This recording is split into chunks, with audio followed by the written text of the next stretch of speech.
Hey, I'd like to welcome you to another episode of Mission Matters. My name is Adam Torres, and if you'd like to apply to be a guest on the show, just head on over to missionmatters.com and click on Be Our Guest to apply.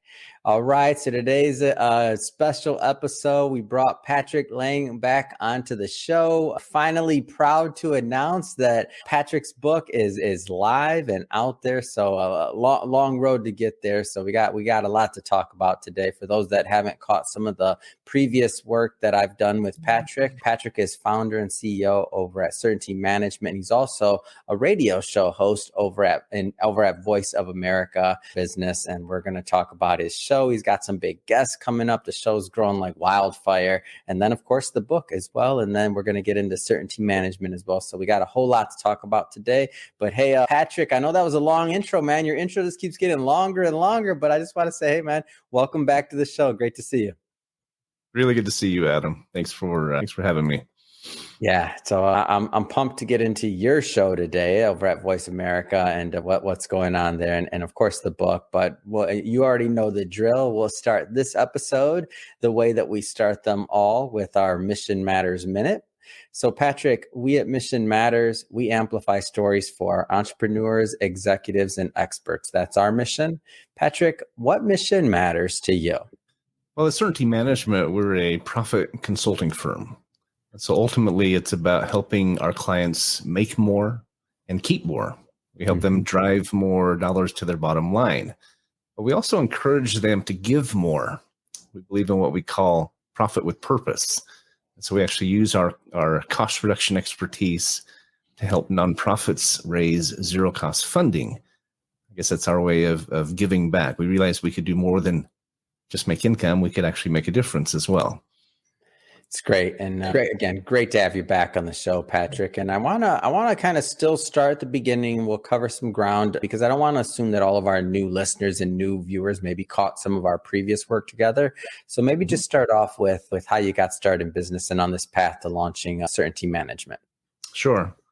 So I think I was destined to be an entrepreneur. I grew up in a family business. My parents started a franchise with their best friends and started it in the garage and grew it to an office and eventually a very large office in one of the top office buildings or skyscrapers in downtown Salt Lake City. They franchised it all over the country and even had franchisees overseas. And so I grew up with that. I saw them working hard. I heard a quote just the other day that said, an entrepreneur is the only person who will work 100 hours a week so they don't have to work 40 hours a week. And I love that. It's true. You pay the price, hopefully recoup the benefits. But I think we're a little bit of an odd mix, maybe, who want to go through that and work that hard and sacrifice and so forth. But it was in my DNA, I think, thanks to my parents, my grandparents, and so forth. Yeah. So I want to talk to maybe some of the entrepreneurs that are thinking about, as we go into 2023, tail end of the pandemic, everything's opening up. I mean, a lot of change, a lot of hope going into this new year. What are some of the things that you think that entrepreneurs out there should be thinking about and really should have their mind on as we head into 2023? I think if you're going to be successful as an entrepreneur, I mean, there's a lot of wannabe entrepreneurs, right? There's a lot of us who try it and fail. Unfortunately, the failure rate is really high when you start your own business. But I think you have to do three things. You have to, one, pick a lane or product, a service, a business that you're passionate about. If you love what you're doing, it doesn't even feel like work. I joke about 100 hours a week. I don't work 100 hours a week usually, but it doesn't feel like work if you're doing something you love. And so I think that's the first thing. Secondly, you've got to surround yourself with professionals who are better at what they do than you are. I'm a firm believer. I'm a firm believer in hiring professionals. That's why I didn't finish my own basement. I didn't put in my own sprinkling system. I don't do my own taxes. You have to surround yourself by not only professionals and experts, but mentors, because they can shorten your learning curve. At our company, we have an internal communication app that we built called Certainty Connect. And I tell everyone, if you have a question, put it in the app so everyone sees the question, one sees the answer. This is something personal, right? But if it's a training question, put it out because it accelerates everyone's learning curve. And so that's it's kind of along the same lines of helping each other and growing. And then third, you have to be open to input.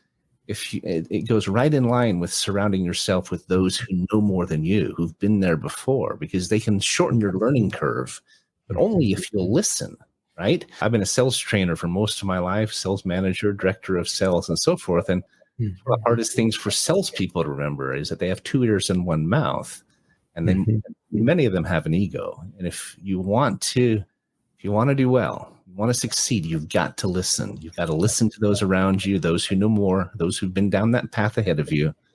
If you do that, you're going to increase your odds immeasurably. Come on, Patrick, you came with the content today. I'm loving it. I want to jump around a bit here. Let's dive into this book, the long-awaited, finally out. So your content. So finding certainty through accountability and collaboration. What was the inspiration for this? It goes along with exactly what I was just saying, that you can't do it alone. I mean, no man is an island, right? No woman is an island. It takes a village to raise a child. It takes a village to create a successful business. Even if you're a solopreneur, and there's a lot of them out there, nothing wrong with that. Sometimes I wish I was a solopreneur. When you have to deal with people and manage and partners and so forth, that can be complicated. But it's a really important principle that you have to surround yourself with a tribe, with those who support you. I'll give you a good example. I was a part of Vistage for a long time. It's this international, mentoring group. And what I loved about it was that I went once a month and met with other CEOs who were unbiased, and yet they cared about my success. So they could give me unbiased feedback. They could tell me what I needed to hear, right? Yeah. And they had decades and decades of success, but they really helped me in getting better at what I did. Sometimes we're too close to it, right? And we're in the mix of it. We're in the trenches, and so having that feedback, that honest feedback, especially from those who mentors or coaches or whatever who are unbiased but care, or they're being paid to help you. One of the two, they hopefully they care as well, but they can make a really great difference, an enormous difference, and can accelerate your learning curve and get you there faster. Why make the same mistakes that others have made if you don't have to, right? That's why we should be reading books from experts in the field. We should be, watching YouTube videos, going to workshops, seminars, because they can accelerate our path.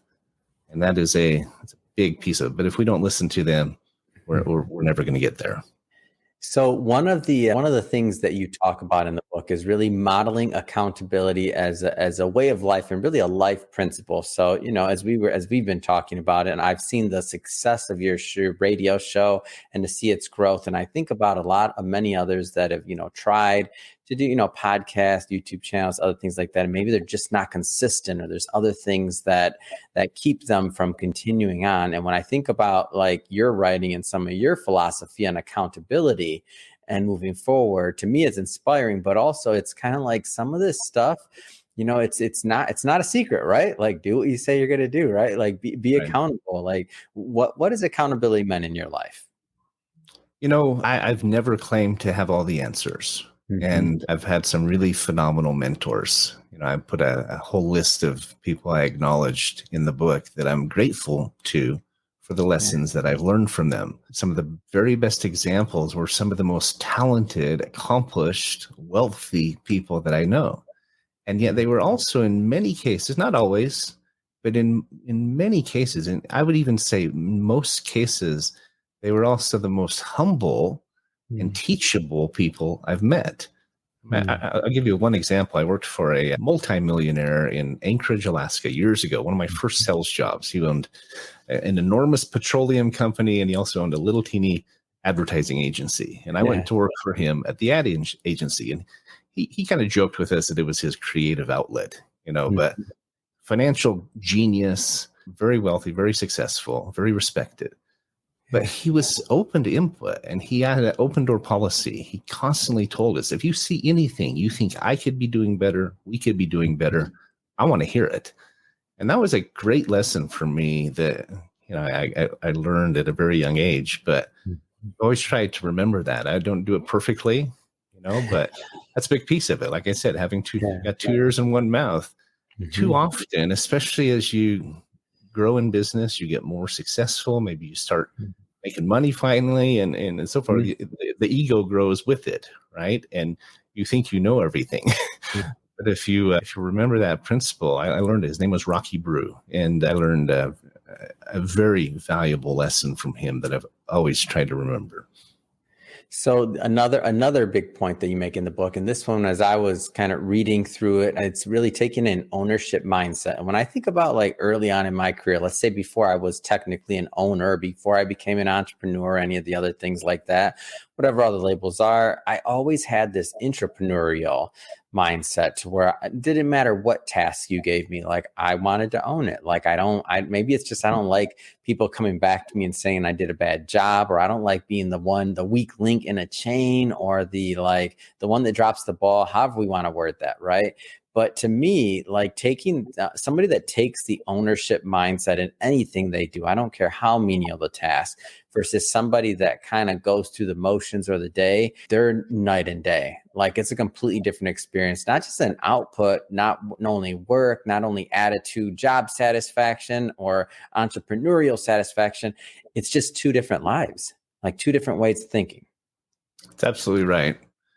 I worked for a company several years ago in Portland, Oregon, a company named Leaf Guard Northwest. And when I came in, they hired me as the manager wanted to hire me as the sales manager, director of sales. But I said, would you consider just hiring me as a salesperson first?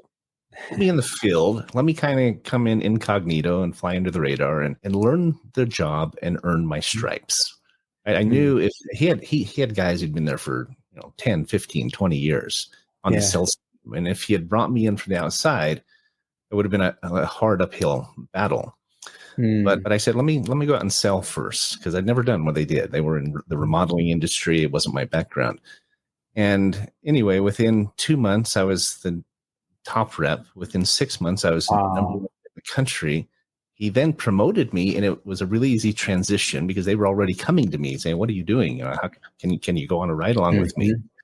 We took that company from $3.5 million a year to $7.5 million to $15.8 million. Wow. $20 million in about a 3-year period. We jumped from $3.5 million to $20 million a year, and the number one office in the country out of 65 offices.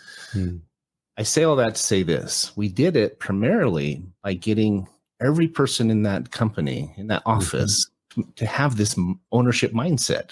We got production and sales working together. We give out awards every month for whoever most, best demonstrated being an owner, taking ownership of things. Yeah. And I believe not only does it work, not only does it definitely increases production. And we saw it. I've seen it happen more than once in my life. This is just one good example. But I believe that when employees or team members catch that vision and they start to apply it through your example and delegation and encouragement, they love their job. They come to gain so much more satisfaction out of it, and so much more reward, and just personal pride, and it's hard to describe, because they're not truly owners. Nobody, none of us owned the company, but we had that ownership mindset and approach and teamwork, and it was incredible. Talk to me about surrounding yourself with people that are, better than you, or have other insights, or that talk to me about surrounding yourself really with the right team. Well, it's not hard to do. I mean, most people are better at what they do than I am. I have my strengths. We all have our skill set, right? Whether we're a great speaker or trainer, maybe we're good at sales, maybe we're more, talented with our hands, and maybe our it's like my son, he's my oldest son. He's a perfect example of kind of like the absent-minded professor. He's a physicist and he has a double degree in physics and math, and he works for Intel. He and I are totally different, right? His last thing in the world he'd want to do is work in sales and marketing. But if you realize where your strengths are and focus on them, and then recognize and admit where your weaknesses are, Mhm. and then search for those who have those strengths, the strengths that you don't have. It takes some time. It's trial and error. You have to go through a process of kind of, getting to know people and testing them. Some work, some don't. So it does take time. But I firmly believe that if you're open to having that help, if you don't act and come across and say that you have all the answers, that's the first step. You have to be open to that input and that help. And then when you find it, you have to treat them like a partner. Whether they are truly a partner in your business, they're a partner in your success. And you have to treat them with that deference and that respect, and that you have to ask for their input. You have to give them, you have to learn how to delegate. You have to give them the latitude and the room to fail, to fall short, and understand it's probably going to happen without, and be ready for it. It's just this combination of finding them, supporting them, and helping them. In our business, we're very much a connector company. We pique interest, we pass the baton to our different vendors we work with, and we get out of the way. I say PPG, peak, pass, and get out of the way, right? We got to do the same thing with the experts in our lives. We work with them, we pass the baton to them, and get the heck out of their way. And don't try to micromanage them, right? When you micromanage people and you don't give them the room to succeed or to fail, or sending the message that you don't trust them, you don't respect them, and it'll actually create resistance and maybe even some resentment, and you just can't go there. It's a recipe for disaster rather than a recipe for success.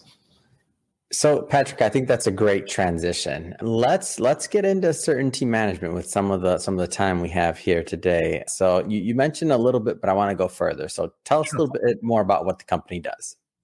So, at our heart, we're a cost reduction firm. Is where we started. We've expanded over the years. We refer to ourselves as an efficiency firm or a profit consulting firm. We do that in a number of different ways. It's all about helping our clients make more and keep more income, drive more dollars to their bottom line. We encourage them to give more as well. I'm a firm believer that if you're not giving back in some way, you're missing the point. You're not taking advantage of the opportunity to put a dent in the universe, right? To make a difference and leave a legacy. I think you shortchange yourself. Karma is a real thing. They say you put it out there, it's going to come back to you tenfold. I firmly believe that. And if you don't understand that and don't remember that as a business owner, you're so busy focused on your business, you don't have time to serve or to give back. I think you're actually shortchanging yourself or cutting yourself off of the knees. So we're an efficiency firm. We help our clients put dollars back on their bottom line. We do this in a number of different ways. We teach what we call a smart profit approach. The SMART is an acronym. It stands for safety and security. Stands for marketing. We do a free marketing analysis. The safety part, we provide very low cost benefits. We have a security division. We do a free marketing analysis, a review. We analyze their costs. We look at, are they taking advantage of tax credits that are available to them, like the employee retention tax credit? We provide several different resources that can improve recruiting and retention for our customers. There's a killer. If you're not attracting people and keeping people, that's a problem. It's going to kill your profits. And then finally, the T stands for tools. There's several different tools. We're a lender as well. So we provide business credit, business financing, other technology tools, and so forth, all of which are designed to help them be more efficient and more profitable. As I said, we use all of that combined to help the nonprofits in our circle, to help them raise funding. We don't charge them anything for that service. We realize we could do more than just do business, but we could actually do some good in the process. And so I find it interesting that you've chosen to focus on and help the nonprofit segment and do it really in a unique way. Like how did that come about? I was sitting at a dinner in the top of the mountains in Utah, looking out over Salt Lake Valley, visiting with the development director of a nonprofit named Operation Underground Railroad. And I attribute it to him because we were talking to him about how we could lower his costs. And, if we can save you $200,000, that's as good as a donation of $200,000. And we thought that was pretty good. He said, I think you're scratching the surface of what you could do. He said, you could use what you're good at, go to the nonprofits. Sure, help them save what you can using what you do. But imagine how much money you could raise for them if they referred you to their networks. You go do the work and you donate a portion of that back to them as well. And we do. Wow. We actually give 50% of any savings we provide, any revenue or any income we receive. We give 50% of it to the nonprofits that refer us to their clientele. It could be their donors or their board of directors, boosters, whoever. So this is a new program for us. I wish I could say we've been doing it for 10 years. We haven't. It's our baby. It's our baby that we're trying to get out of the crib. But but it's founded in principles that have been proven for years. You know, I can go into any company especially a larger organization, for example, analyze their contract for their imaging contracts, their printer and copier leases. I can show them how to cut that in half. We save them 30 to 60% on average, just in that one area. It can be hundreds of thousands, if not millions of dollars in just one space, in one part of their business. You can make a very good income off of that. And we turn around and donate half of it back to the nonprofits. They can't believe it. And it's big. You know, it's not Amazon Smile with 1 or 2% or 0.5%. Yeah. It's a big deal. We tell the nonprofits that we can help them literally raise unlimited zero-cost funding, and we do it in several different ways. But it's probably the part of our business that I'm most excited about. Yeah, it's creating. There's just layers of wins there, because the nonprofit wins because obviously they get a portion of it. Certainty Management wins because obviously you get a portion of it. But then the businesses, I mean, you're finding lost money. So this money they were already like losing. So using your example, if you come in on a particular device, whether it's, you know, copier services or whatever it is, and you're saving them, you know, 30, 40, 50%, whatever the amount is, that's new money for them. Like that's money that's not going out as an expense. So now they have the win. So these are just layers of wins, right? Am I missing something? No, you're exactly right, Adam. We tell customers all the time that there are millions of dollars out there waiting to be found, waiting to be recovered. And we know how to go and get them their share. You know, it's free money. In fact, we don't charge anything. We charge the nonprofits zero for the help. But even the clients, we don't charge them anything up front or out of pocket. They don't have to switch vendors. They don't have to pay us a fee in advance.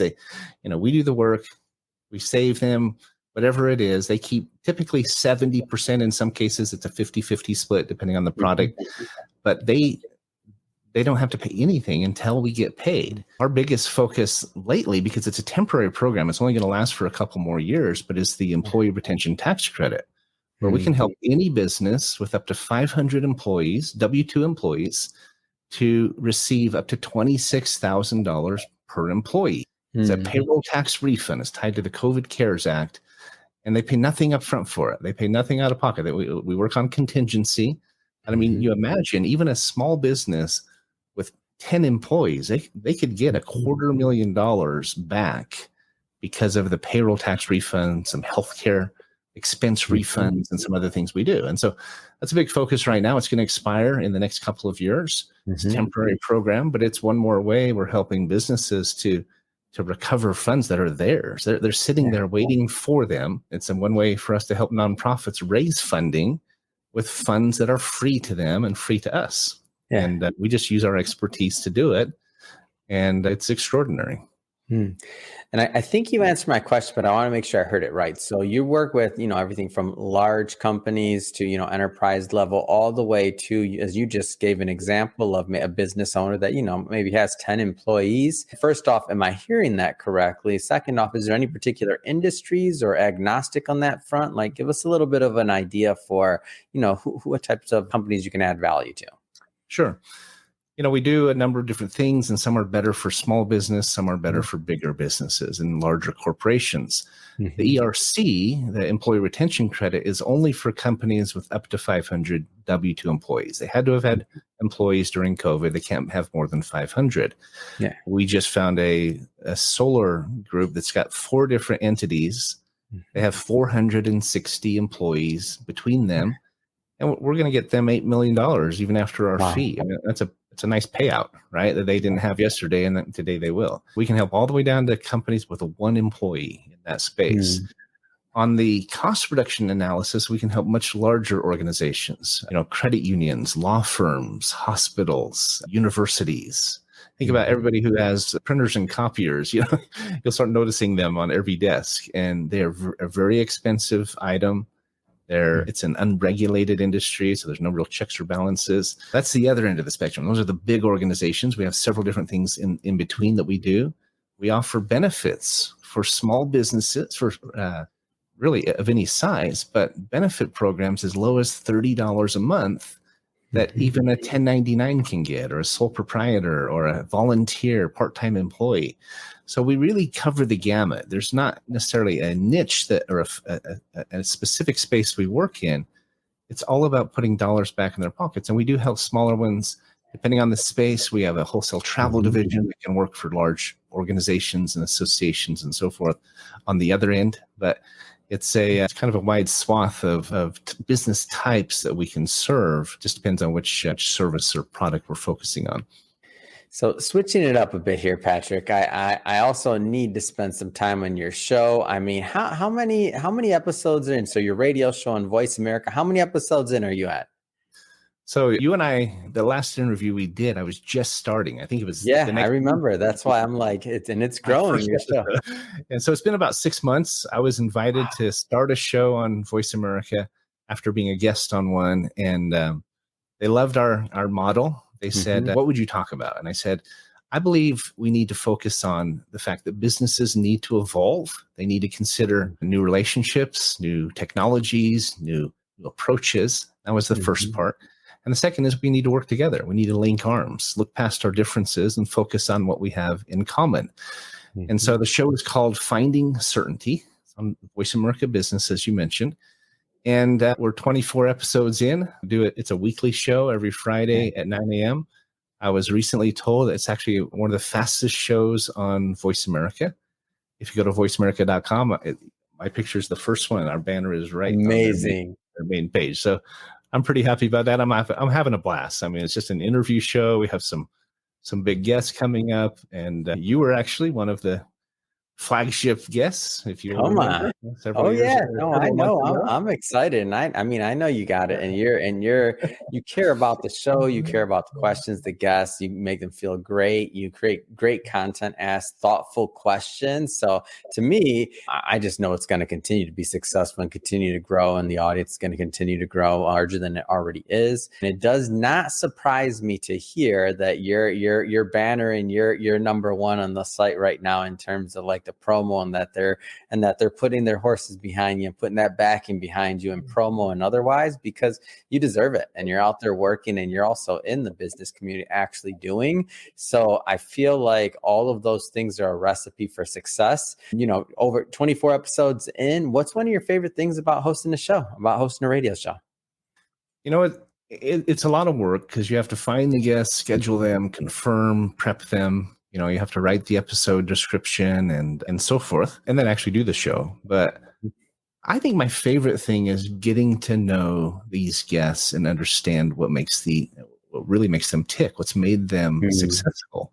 There's different definitions of certainty. How do you find certainty in your life? And it's a pretty broad subject, I guess. But I love having a weekly opportunity to dig deep and pull back the layers of the artichoke to get to that heart of that artichoke. And these guests we've had are some of the best in the business at what they do. And so I'm learning a lot. I guess that's probably my favorite thing. But I remember when I first met with the general manager, was referred to him as a potential host. I asked him, do I have to be like Frank Hellring was the one that interviewed me first and recommended me to them. And he and I have become best friends. But we are total opposites, right? He's loud and outspoken, political. I'm totally the other end of the spectrum. But Robert Cellino, who's the general manager of Voice America, he says, all you have to be is authentic. He says, be yourself.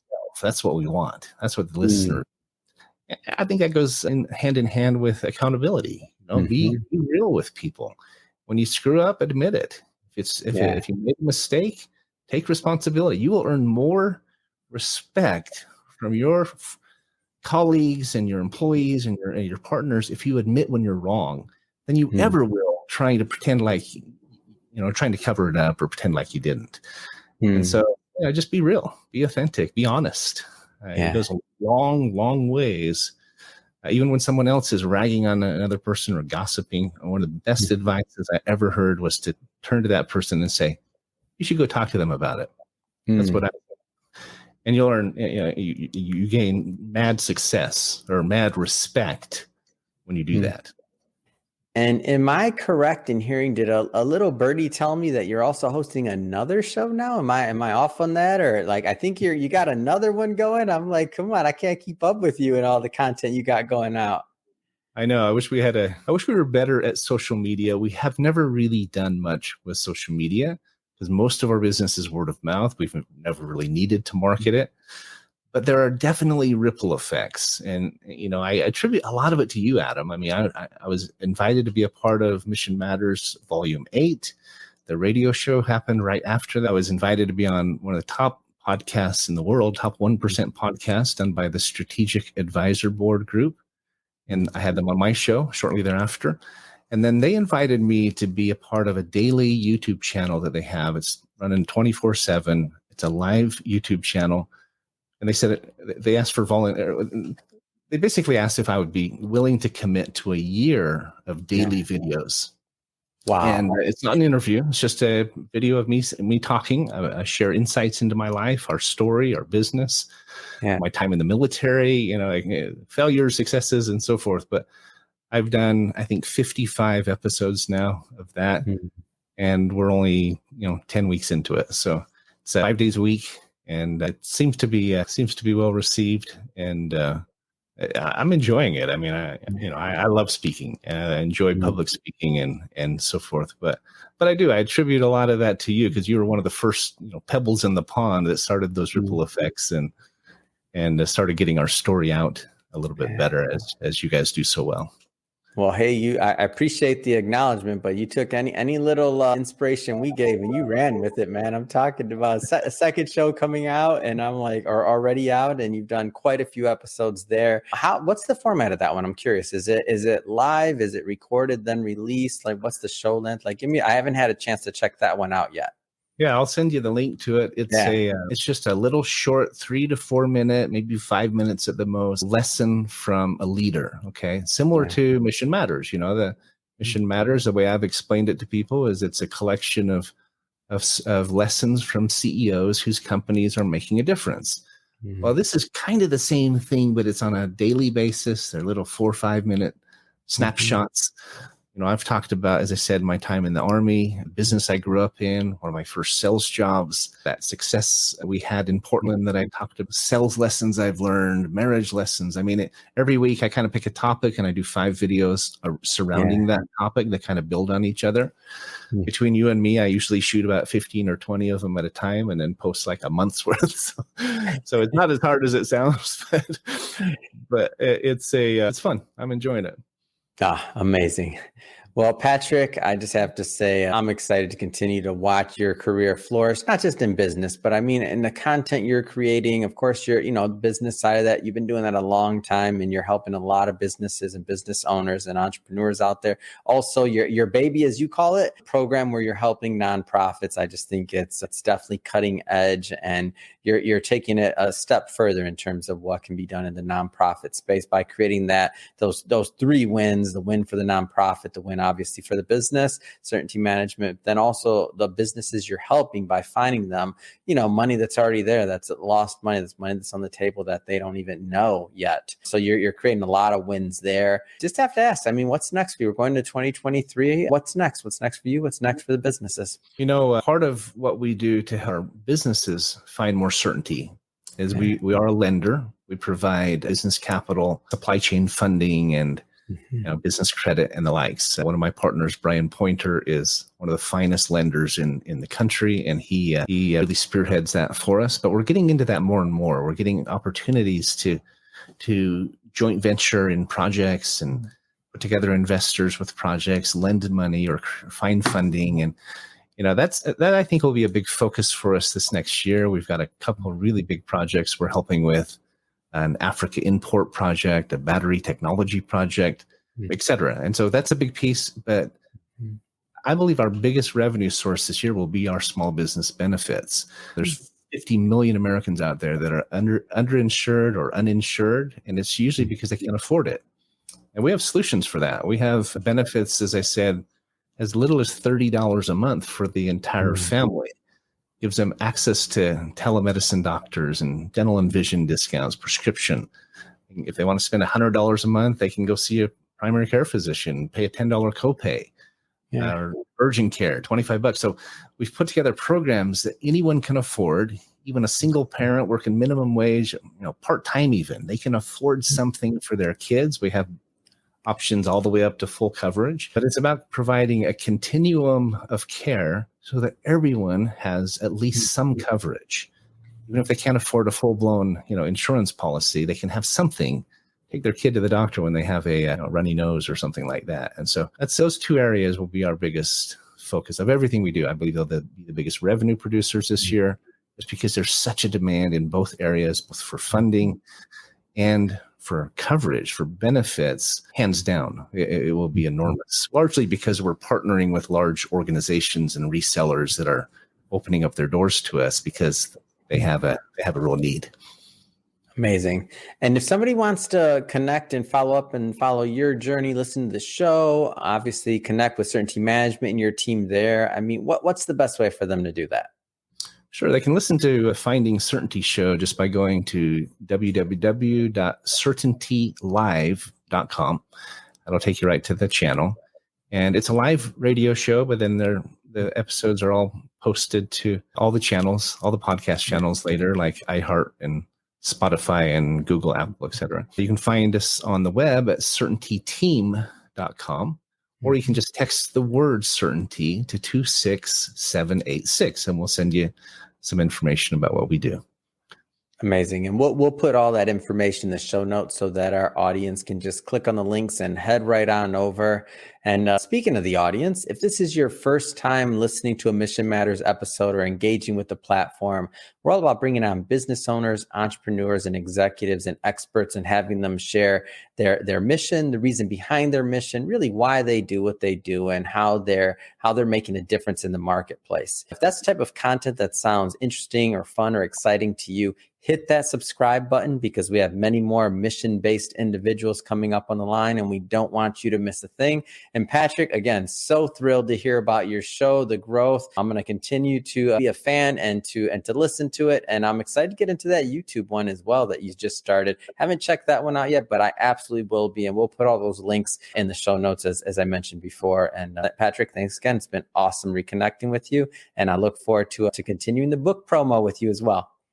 Always a pleasure, Adam. You're a great example to me of someone who's doing it right, and we're just trying to keep up with you, man. So, thanks for having me again, and always a pleasure.